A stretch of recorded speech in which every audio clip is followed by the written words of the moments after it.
This is Nick Thompson in Louisville, Kentucky. I'm a bankruptcy and foreclosure attorney. One of the common things that people often do just before they file bankruptcy is they end up getting rid of property. Okay? Well, that can be a problem.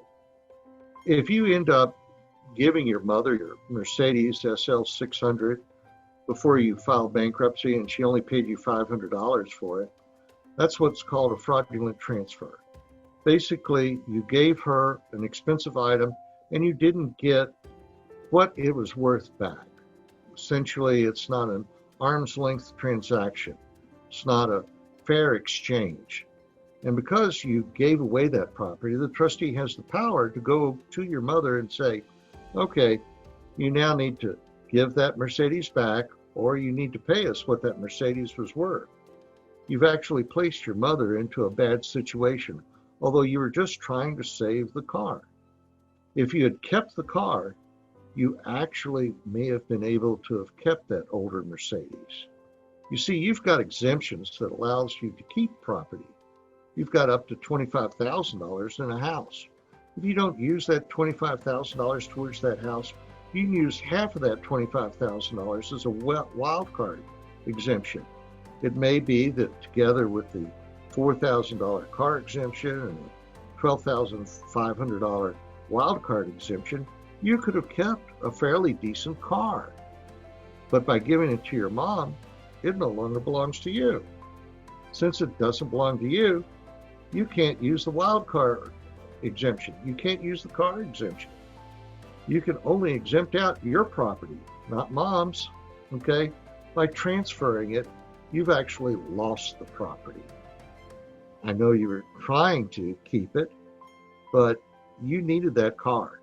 You needed that car to get back and forth to work. Your wife needed that car. The children needed the car. By trying to keep it, you actually ended up losing it. This is called a fraudulent transfer. Whenever you transfer to somebody something and you didn't get the fair market value back, okay? You can also have the same or similar problem with what's called a preferential transfer. A preferential transfer is when one creditor or someone gets more than they would have gotten if you had just liquidated everything in a Chapter 7 bankruptcy. And it's kind of odd the way that a preferential transfer can happen. You may not have been at fault at all. You may have had nothing to do with it. Let's say that you have Bank AmeriCard, and they come along and they garnish your check. They garnish your bank account. They take $10,000 out of your bank account. That's a preferential transfer. They did that within 90 days of filing the bankruptcy.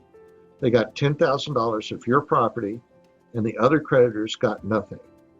One of the goals of filing a bankruptcy is so that you get a fair distribution of funds to all of the creditors.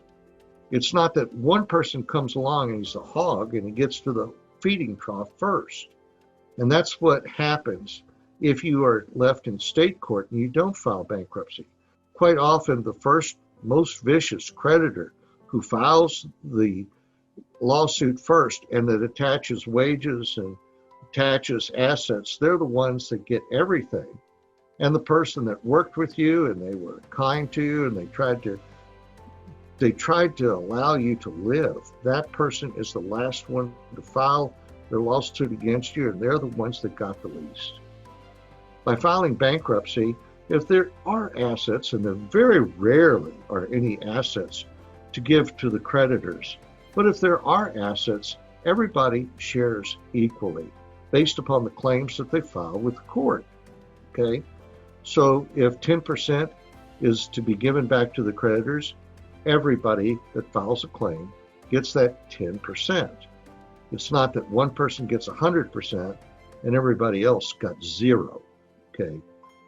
One of the wonderful things about bankruptcy is that it's an orderly distribution instead of being chaos, okay? So that is what preferential transfers are and what fraudulent transfers are.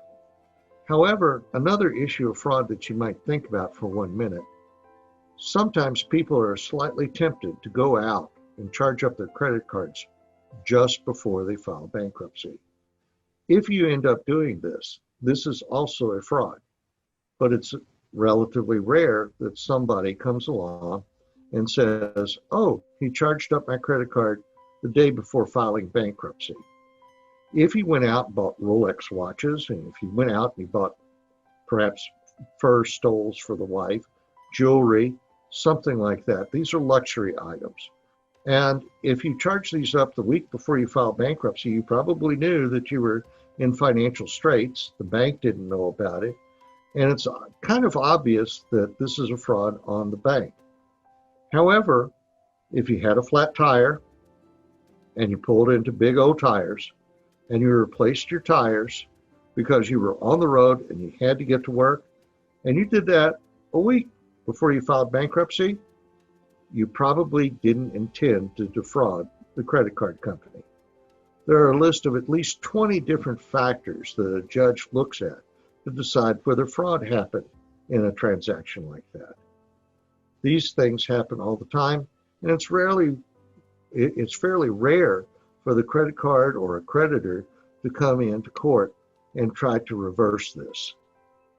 If you do, you need an experienced attorney that can help you to undo these transactions and that can minimize the amount of damage that's happened.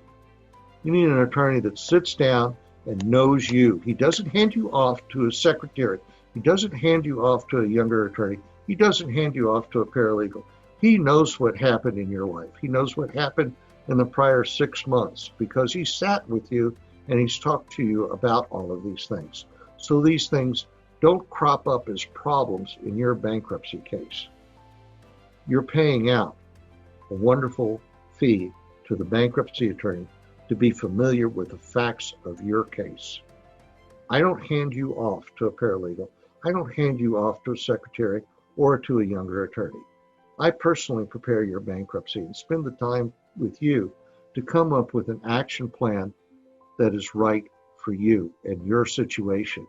And we undo problems like this. Any attorney that's doing a quality bankruptcy petition, that's spending the time to make sure that all of his petitions are good, doesn't have these problems. I want you to know that if you have questions, if you've got problems like this, we're happy to spend that time, an hour or two with you, talking to you about it, and another hour or two in preparing your petition with me personally to go over all of these questions and all of these situations. If yourself are having problems, or if you know of somebody having problems, pick up the phone and call now. My name's Nick Thompson in Louisville, Kentucky. Just call. Thank you.